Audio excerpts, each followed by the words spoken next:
And within this lecture, we're going to discuss more about the personal protective equipment and what is this personal protective equipment and its impact on the infection control. This is Dr. Abdelkarim Blassi, infection control from A to Z.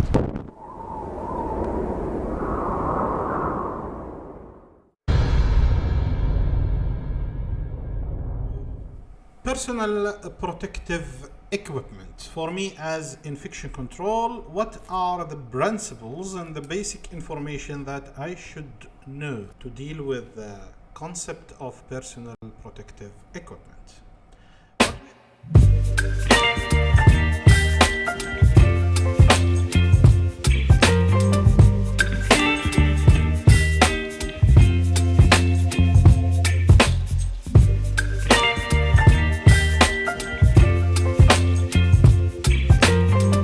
What we are going to know: when, what, how, and why the personal protective equipment. And for my perspective as infection control practitioner, what are the quality performance issues that I should be aware of it. At the beginning, personal protective equipment is all equipment intended to be worn or held by a person at work and which protect them against one or more kinds of risks to health or safety issues. This is based on the Royal College of Nursing 2012. With regard to infection prevention and control, the main purpose of wearing the PPE, gloves or aprons, masks and eye protection, face shields, whatever, is to protect healthcare workers from pathogens. Now, either this is bloodborne or airborne or whatever. What we would like from this PPEs is protecting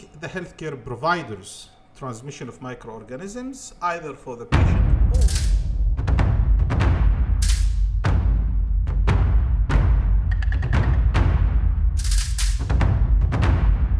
the history of personal protective equipments, and mainly here the focus will be on the healthcare. As we know, the development of the germ theory, it gives us more information about development of microorganisms that will lead for transmission of the infection and make the problems related to the disease, infection, pandemics, and so on. During this development of the germ theory, we start to know more about the characteristic of the bacteria or viruses or the pathogens, and this already influenced by the World War First and Second. So both of these events, this photo from the First War, which already here start more discussion about how we can protect the people or the human from dangerous material from outside or from the environment. So from this time, a lot of discussion here start to appear in the scientific context about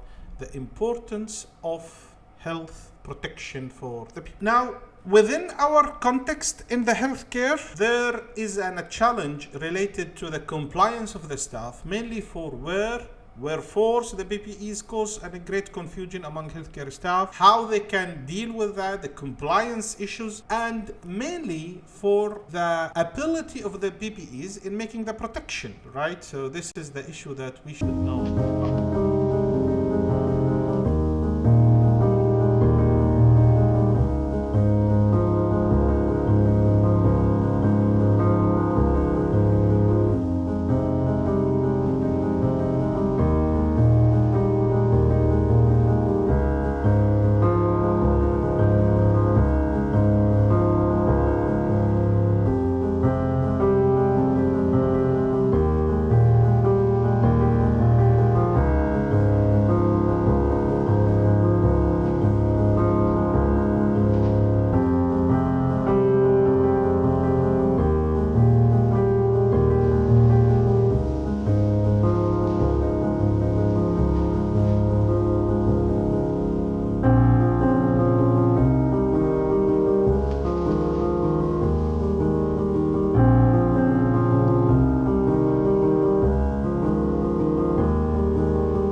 and how, we should know more about the risk assessment. So what we are meaning here by risk assessment.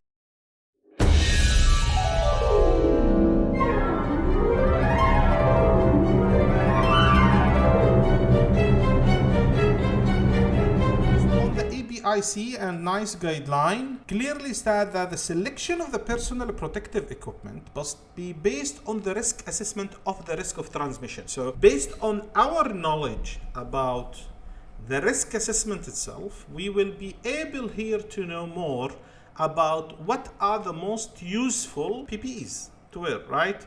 So the key concept here is our knowledge about the nature of this microorganism. Is this microorganism will be much more affiliated or related to the body fluids? So we need the special types of the PPEs. If it's related to the airborne, so we need something, this kind of the fluids will be transferred to the respiratory tract, so the focus will be for the respiratory, the same. And this is not only for the microorganism, but for any toxic material, even of non-biological material or non-living organisms or non-living substance. There are two important questions we should ask ourselves regard to be able here to understand what we are going to.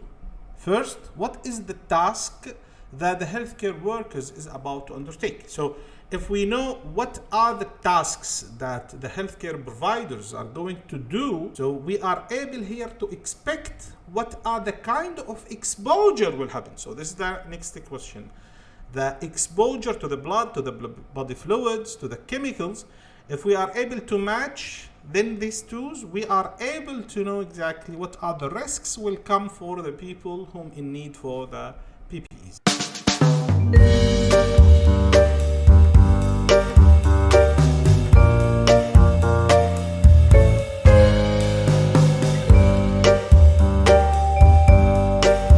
This is an example of the framework for the risk assessment. Let's say that we wanted to differentiate the tasks to the 4 items, either low risk, moderate risk, high risk, or chemical handling. And the exposure risk, like the minimum, for example, in the low risk, we're talking about minimum exposure to the fluids. So here we are matching, like, for example, the vital signs.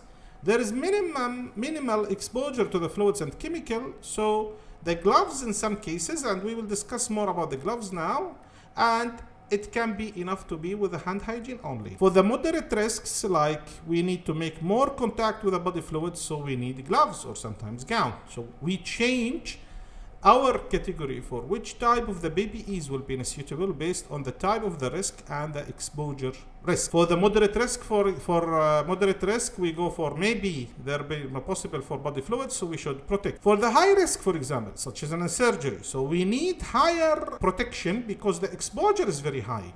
We are opening in a wound and dealing with a lot type of fluids within the surgery. So we need gloves, mask, eye, blah, blah. In the cases that we are talking about chemical handling, so the risk for exposure is higher. And in this case, we need much more types and the protection for the PPEs. And this will give us now the path to know or discuss more about the gloves. This is what we're going to discuss next presentation. So thank you very much and stay with us.